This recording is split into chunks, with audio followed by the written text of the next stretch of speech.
나침판을 가지고 가장 자세하게 잘 만든 지도를 가지고, 그렇지만 예기치 못한 일들이 얼마든지 일어날 수 있다는 것입니다.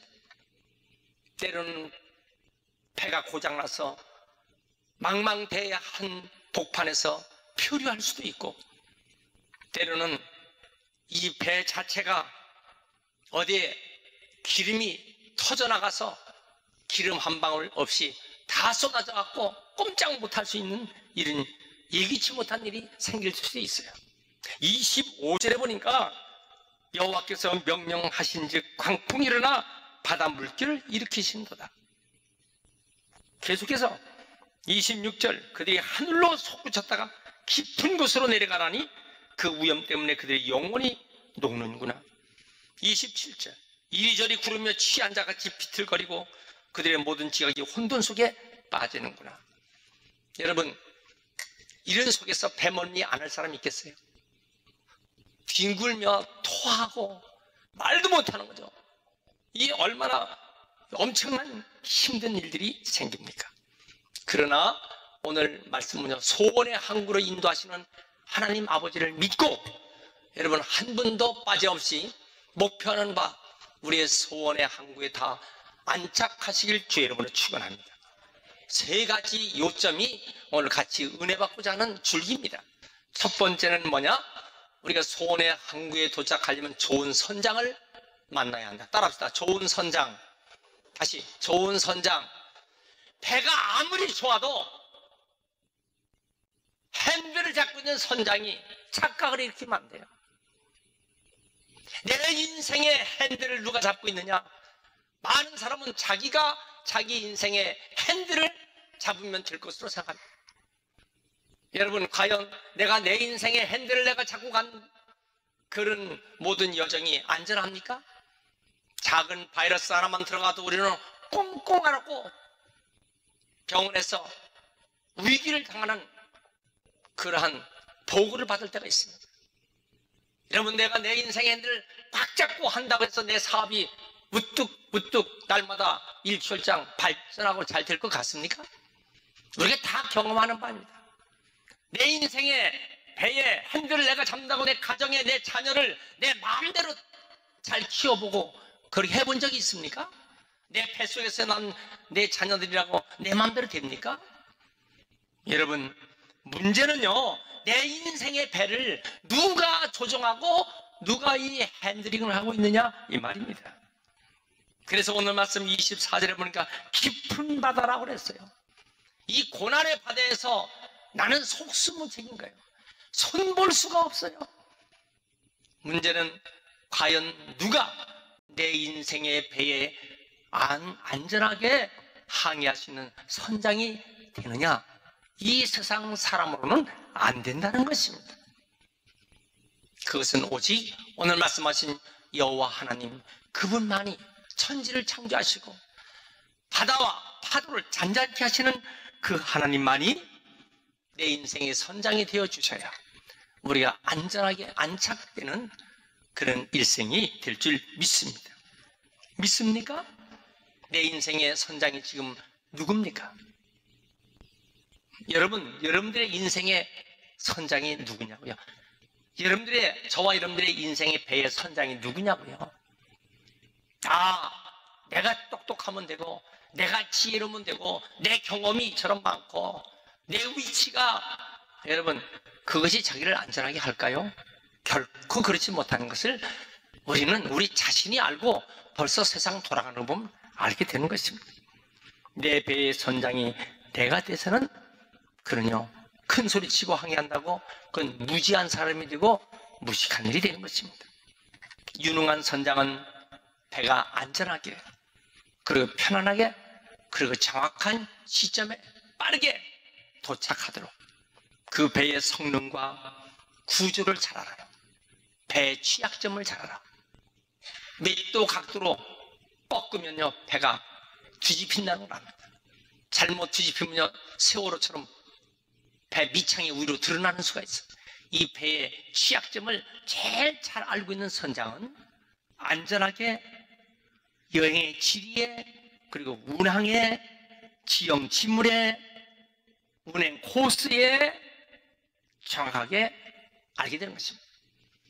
만약에 이것을 잘 모르고 제멋대로 핸들을 돌렸다가는 재산도 인명도 되돌이킬 수 없는 엄청난 그런 일들을 당하게 되는 것입니다.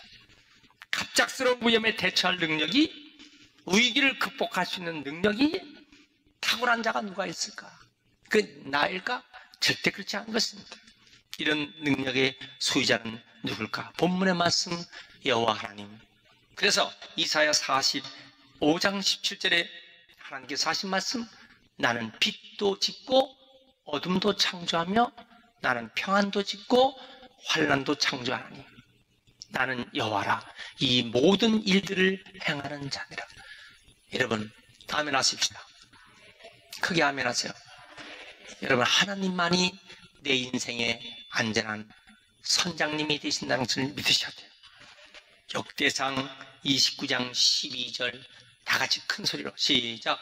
부와 귀가 주께로 말미암고 또 주는 만물의 주제가 되사 손에 권세와 능력이 있사오니 모든 사람을 크게 하심과 강하게 하심이 주의 손에 있나이다. 여러분, 이 성경 구절은요 잘 기억하고 해야 돼요. 이 성경 구절을 내 것으로 잘 여러분 암송하고 있어야 합니다.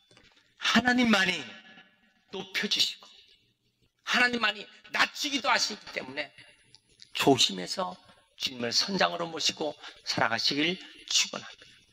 두 번째 말씀, 목적지가 분명해야 돼요. 가다가 엉뚱한 데로 가다든가 방향을 잘못 잡으면요 고생하는 것이죠. 위기를 당하는 것입니다. 소원의 항구는 내 인생의 목적지가 됩니다. 좋은 성장, 그 선장은 목적지까지 안전하게 도달하게 하는 것입니다. 사람의 생각이요 이렇게 하면 정확하겠다 했죠? 과연 그렇습니까? 그 아테네 올림픽에 미국 사격 선수 매튜 에몬드라는 선수는 50m 거리에서 소총 9발을 정확하게 쏴서 틀림없이 금메달감이 될 것이고 마지막 한 발 총만 쏘면 되는 것입니다. 야, 저 사람이 금메달감이 될 것으로 다 그렇게 생각을 했어요. 그런데 10번째 쏜 총알이요 그 타켓에 흔적이 없는 거예요. 이상하죠? 쐈는데 어떻게 그 타켓에 총알이 안 박히냐 말입니다. 그 조사해 보니까 어떻게 됐는가? 옆 선수의 표지판에 쏜 거예요. 여러분, 이럴 수가 있겠어요? 결국 그런 사람들이 금메달감이라고 했지만은 그런 메달권에서 그는 결국 잊어버리고 맙니다. 내 인생의 목적지, 내 가정, 내 생명, 때로는 회사, 교회, 이 모든 것의 목적지는요 내가 정하지 말고 하나님이 원하시는 목적지로 향해서 동역하시길 축원합니다. 하나님이 목적하시는 것과 내가 목적하는 것이 일치가 되는 동역이 되어야 합니다. 자, 이것이 틀린 선교사가, 그 이것을 틀린 선지자가 누굴까? 복음을 전하러 가는 요나. 하나님은 그에게 목적지가 어디냐? 니느웨라고 했어요. 너는 가서 니느웨에서 복음을 전하라. 이방 땅 니느웨, 죄 많은 니느웨. 그렇지만 요나는 가기 싫었어요. 자기는 자기가 가고 싶은 다시스로 가는 거예요. 하나님의 명령을 거슬려 도망가는, 다시스로 도망가는 요나. 하나님의 추적은 결코요 가만두지 않습니다. 결국 그가 다시스로 도망갈 때 그가 탄 배를 뒤집어 버리죠. 그는 큰 물고기 뱃속에 들어가서 음부의 고통의 체험을 하게 되는 것입니다. 3일 동안 얼마나 많은 회개를 하고 얼마나 많은 고통 중에서 하나님께 살려달라고 정신 차려서 그 하나님께 외쳐서 매달려 기도합니다. 여러분, 우리는 우리의 목적지가 하나님 뜻과 같아야 될 줄 믿습니다. 그게 아멘 하세요. 주님을 만나면 목적지가 정해집니다. 주님을 실제 만나는 사람은 내 인생을 이렇게 산다. 여기가 목적지다 정해지는 것입니다. 예수님이 없는 인생, 내 스스로 목적지를 정하고 가는 사람, 이런 사람 여러분 하늘과 땅 차게 되는 것입니다. 결국 내가 내 인생의 목적지를 정하고 간 사람, 그 사람 실패자가 되고 맙니다. 많은 사람은 자기 인생의 항구, 자기 인생의 목적지를 잘 몰라요. 그래서 방황하는 것입니다. 그래서 마치 물 위에 떠있는 부초처럼 그냥 떠다니고 마는 것입니다. 막연하죠. 그래서 젊은이들이 목적지가 정확하게 정해지지 않은, 그리고 자기의 삶의 이유를 잘 모르는 사람은요, 학교를 가도 학교를 왜 자기가 선택한지 몰라. 대학을 입학했을 때요, 왜 내가 여기 들어왔는지 몰라. 왜 내가 이 학과를 정했는지 몰라. 그리고 내 직장도 내가 왜 이 직장을 다니는지 몰라. 이런 젊은이들이 대개 학교 갔다가도 입학해놓고 1년 다니다가 그만둬버리고 다른 데 또 전학 가려고 하고 학과도 막 바꿔버리고, 이거 얼마나 많은 이게 착각이 생깁니까? 직장도 여러분 하나님께서 내 목적지에 따라서 정해줬으면 끝까지 해야 할 텐데 이게 안 되는 거예요. 여러분 오늘 우리가 결혼을 한다 하더라도 마찬가지. 왜 결혼을 합니까? 내 인생의 목적지, 하나님이 정해진 목적지 때문에 결혼하고 자식을 낳고 그리고 가정을 이끄는 것이다 그 말입니다. 목적이 분명하지 않고 목적지가 되어 있지 않은 사람은 결국 늘 위기를 당하게 되는 것입니다. 누가 내 인생의 목적지를 정해줄까? 주님을 만나면 주님께서, 주의 성령께서 내 인생을 이렇게 산다, 내 인생을 이렇게 살도록 인도해 주는 그 목적지를 따라 주님과 동역하는 여러분들 되시길 주 이름으로 축원합니다. 크게 아멘 하세요. 내 인생 배 안의 선장이 주님일 때, 그리고 내가 그 목적지를 향해서 간다는 주님과 같은 동역을 할 때 우리의 인생에 위대한 승리의 인생이 될 줄 믿습니다. 자, 갈릴리 바다의 어부 베드로, 평생을 고기잡이 하며 살던 베드로는 바다가 어디가 고기가 많고 어족이 어떤 어족이 있고 어디에 금을 치면 되고 금을 치는 시간은 언제 치면 되고, 이게 너무 잘 아는 사람이에요. 문제는요, 밤이 맞도록 그물을 던졌어요. 수고했다고요. 땀을 흘렸다고요. 그러나 빈리가 됩니다. 얼마나 허탈하면 빈 그물을 새벽까지 씻고 동력 하늘에 햇빛이 비치는데 빈 그물을 싣고 있는 베드로, 그 빈 배에 예수님이 타셨어요. 말씀을 마치시고 베드로에게 가서 뭐라고 말씀하셨어요? 깊은 데로 가서 그물을 내려 고기를 잡으라고 그랬어요. 상식에 맞질 않아요. 시간대로 맞지 않는 것입니다. 깊은 그물 그 장소에는 고기가 있을 수 없어. 그리고 거기는 얼마든지 밤새도록 해본 곳입니다. 그렇지만 순종합니다. 결과는 누가복음 5장 6절입니다. 어떻게 됐어요? 고기를 잡은 것이 10만, 어떻게 그렇게 하니? 따라합시다. 그렇게 하니? 그게 그렇게 하니? 주의 말씀하신 대로 주님은 말씀하셨고 난 믿고 그대로 하니? 그렇게 하니? 그물이 찢어지도록 옆에 있는 친구의 배까지, 그냥 두 배가 얼마나 많은 고기가 잡혔는지 그 배가 잠기게 됐다고 그랬어요. 여러분, 우리의 인생의 항해의 목적지가 주님이 원하시는 목적지를 향해서 가시길 축원합니다. 크게 아멘. 꼭 아멘 하라고 하십니까? 세 번째 말씀, 그러면 우리는 어떻게 해야 소원의 항구까지 갈 수 있을까? 세 번째, 그 배 안에서 기도하고 찬송해야 하는 것입니다. 내 인생의 선박 그리고 소원하는 항구로 순항을 하려면 주님이 핸들을 가지고 그렇게 운전을 해 주시는지 예기치 않은 일들이 생길 수 있어요. 정말 생각지도 않은 일이 툭툭 터지는 것이죠. 이 폭풍우가 치고 안개가 꽉 차오르고 정말 50m, 100m 앞을도 볼 수 없도록 참 안개가 있어요. 여러분, 배가 백길이 부딪힐 때도 있고 암초에 부딪힐 때도 있고, 이 예기치 못한 위험이 얼마나 많습니까? 그때 우리 인간들은요, 속수무책이에요. 이걸 어떻게 할 수가 없어요. 믿음의 성도도 어떻게 할 수가 없어. 그러나 믿지 않는 사람과 믿는 사람의 큰 차이가 뭡니까? 하나님 믿고 하나님의 자녀가 된 백성들에게는요, 결코 무능한 존재가 아니고 이 파도와 강풍을 이길 힘이 나에게는 없지만은 하나님에 계시기 때문에 기도라는 무기를 가지고 우리는 살게 된 줄 믿습니다. 여러분, 이 엄청난 파도를 맨몸으로 탑니까? 파도 타기는요, 맨몸으로 절대 할 수 없어. 반드시 보드를 타야 돼요. 서핑 보드를 타야 돼요. 서핑 보드에 자기 몸을 얹어야, 그래야 이 파도를 높이 타고 즐기는 것입니다. 파도가 무서운 사람이 있는가 하면은 그 파도를 즐기는 사람이 있어요. 문제는요, 보드를 타지 않으면 안 되는 거예요. 우리가 이 험한 파도에 기도라는 보드를 탈 때 우리는 능히 다 이겨나가게 될 줄 믿습니다. 무엇인지 가능케 하시는 우리 주님께 기도하는 사람, 위대한 능력이요 위대한 도구, 내 인생의 배에 주님이 계심을 믿고 그리고 주님께 기도하는 사람은 이 험한 파도를 능히 다 이겨나가 승리케 할 줄 믿습니다.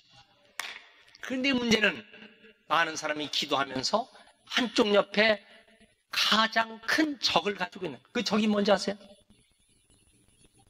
그것은 두려움이라는 적입니다. 다시 말하면 기도를 못하게 하고 약하게 하고 절망하게 만드는 무서운 적이 뭐냐? 두려움이에요. 결국 무엇이냐? 두려움을 내쫓는 기도를 먼저 해야 합니다.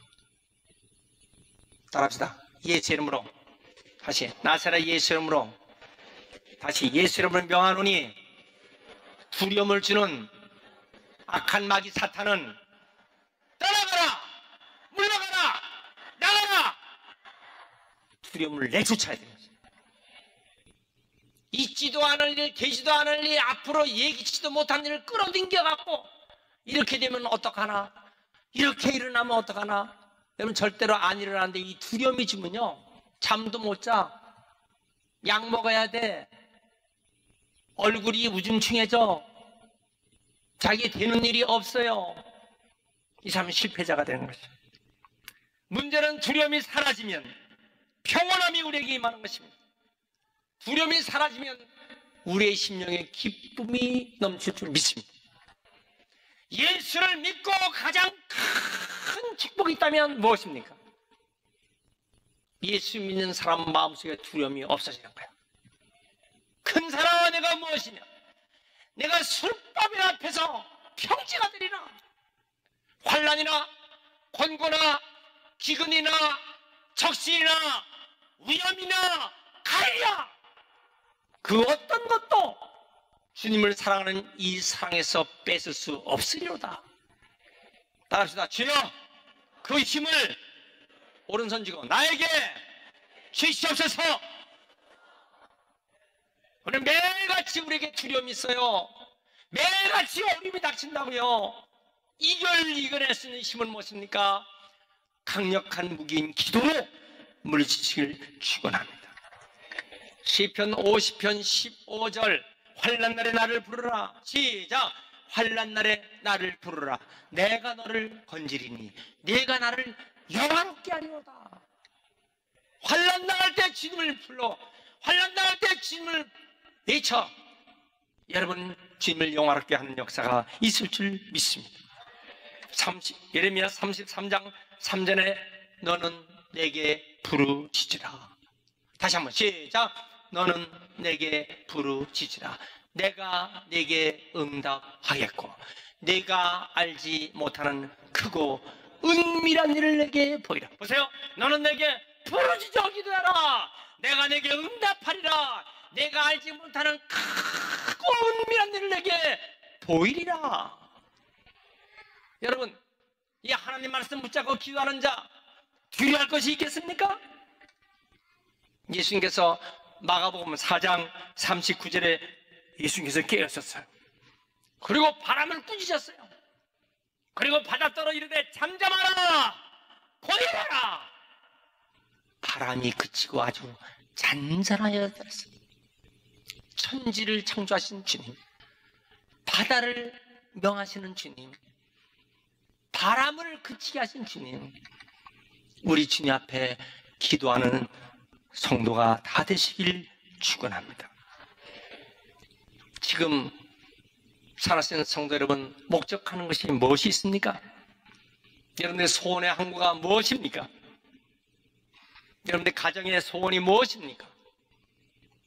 여러분의 질병의 문제를 해결하려고 하고, 어렵고 힘든 사람과의 얽힌 문제, 그리고 사업에 당한 내 문제, 그러나 주님께 기도하면 등이 신비한 기이한 비밀의 역사로 우리에게 보일 줄 믿습니다.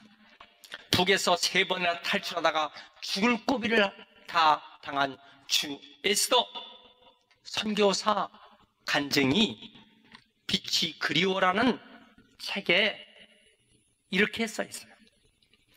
북한에서 탈출을 중국으로 왔으나 또 잡혔어. 고생을 합니다.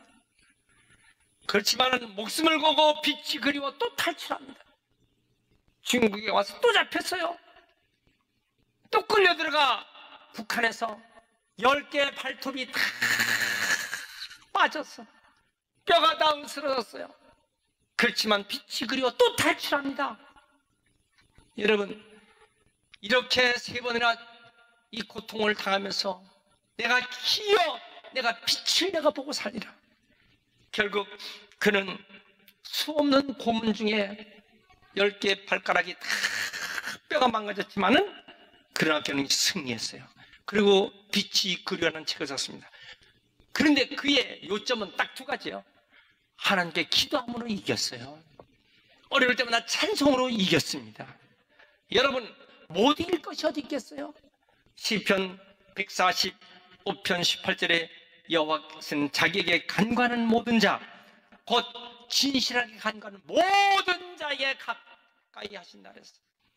여러분, 진실하게 하나님께 기도하세요. 따라합시다. 주여, 나에게 빛을 주옵소서. 믿습니까? 욥기 23장 10절에 나의 가는 길을 오직 그가 하시나니 그가 나를 단련하시면은 내가 뭐라고? 순금같이 정금같이 나오리라 그랬어요. 하나님께서 나를 단련하세요. 사람을 통해서 단련해, 물질을 통해서 단련해, 질병을 통해서 단련해, 자식을 통해서 단련해, 남편 때문에 단련받아, 아내 때문에 고통받아. 여러분, 이 단련하는 방법이요 얼마나 많은지 몰라요. 그런데 결국은 그 단련받은 후에는 어떻게? 순금처럼 만들어 주신다는 거예요. 여러분, 오늘 우리는요 하나님만 의지하는 사람은 어떤 어려움 중에도 승리할 줄 믿습니다.